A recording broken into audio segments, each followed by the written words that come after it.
민주당의 대호각성을 촉구합니다. 집권한 지 9개월이 지나도록 민주당은 집권 여당의 책무가 무엇인지도 깨닫지 못하고 허구한 날 철없는 정치공세로 허송세월을 보내고 있습니다. 야당 시절 고질병이었던 정치공세와 정쟁이라는 못된 버릇은 도무지 고칠 생각이 없습니다.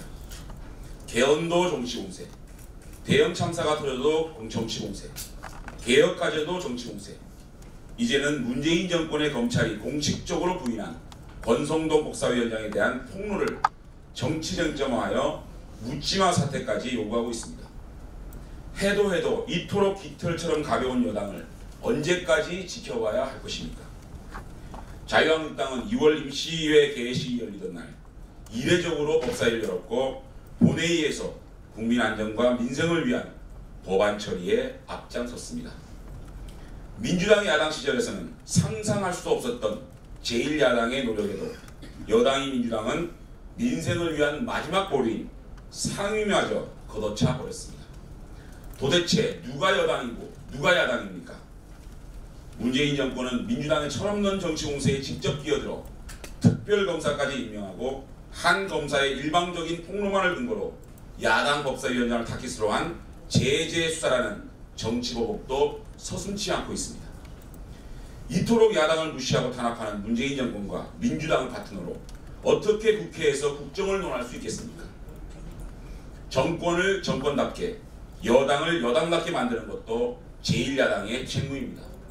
이에 자유한국당은 상임위 활동 중단이라는 결단을 내렸습니다. 아울러 자유한국당은 더 이상 문재인 정권의 정치보복을 두고 보고 있지 않겠습니다. 국회를 포함한 국정원, 청와대, 법무부를 망라한 모든 기관의 특수활동비에 대한 국정조사를 추진하겠습니다. 뿐만 아니라 정권의 사냥개가 되어 하명수사만을 충실하게 실행하고 있는 완장 인사들은 법의 심판을 받게 하겠습니다. 최우선적으로 문무일 검찰총장과 윤석열 중앙지검장을 특수직무유기로 고발하겠습니다. 2월 민생국회가 빈손국회로 끝난다면 그 모든 책임은 오롯이 여당인 민주당에 있음을 다시 한번 경고합니다. 문재인 정권과 민주당의 대호박성과 정중한 사과를 요구합니다. 김여정에게 핵 폐기만이 체제 보장의 유일한 길임을 알려주어야 합니다. 북한이 평창올림픽을 휘젓고 미국에 대한 강력한 도발 메시지를 던질 고위급 대표단 깜짝 이벤트를 할 것이라는 불길한 예감이 그대로 적중했습니다. 북한의 인권 유린 문제와 관련해 미국 재무부가 독자 제재 대상에 포함시킨 김여정의 방문으로 세계 모든 언론과 세계인들의 관심이 피와 땀을 흘려 올림픽을 준비한 선수들이나 평창 동계올림픽의 주인인 대한민국이 아닌 북한에서 온 김씨 세습왕조의 공주님에게 전부 강탈당하게 되었습니다. 김여정의 일거수일투족은 실시간으로 전 세계에 전파를 할 것이고 그녀의 말 한마디 한마디는 전 세계의 이목을 집중시킬 것입니다. 생각보다 한국을 잘 안다. 생각보다 세계 정세에 능통하다. 한국 연예인 누구를 좋아한다.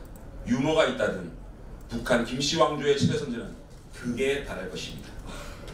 우리 민족끼리의 홍보대사로 온 김여정이 우리에게 가져올 선물은 북핵 제거나 평화가 아니라 한국 내 안보의식 무력화, 한미동맹의 약화, 그리고 남남 갈등의 악화일 것입니다.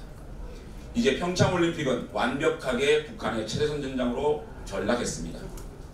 평양올림픽의 활용정점인 김여정의 방문을 바라보면서 올림픽 이후에 대해 우려를 금치 않을 수 없습니다. 한미연합훈련 재개를 둘러싼 갈등과 반목, 그리고 그 결정에 따른 북한의 도발을 생각하니 암담할 따름입니다. 문재인 정권은 한미 갈등을 유발시키며 우리를 향해서는 위장평화 공세를 펴려는 북한의 간교한 체제 마케팅 전략에 결코 휘둘려서는 안 됩니다. 특히 대북 지적 쌓기의 현혹이 되어서는 더더욱 안 됩니다. 문재인 정권은 김여정에게 핵 폐기만이 자신들이 체제를 보장받을 수 있는 유일한 길임을 분명히 깨닫게 해줘야 합니다. 이것이 북한으로부터 올림픽을 통해 얻을 수 있는 유일한 소득이라는 사실을 명심하기 바랍니다.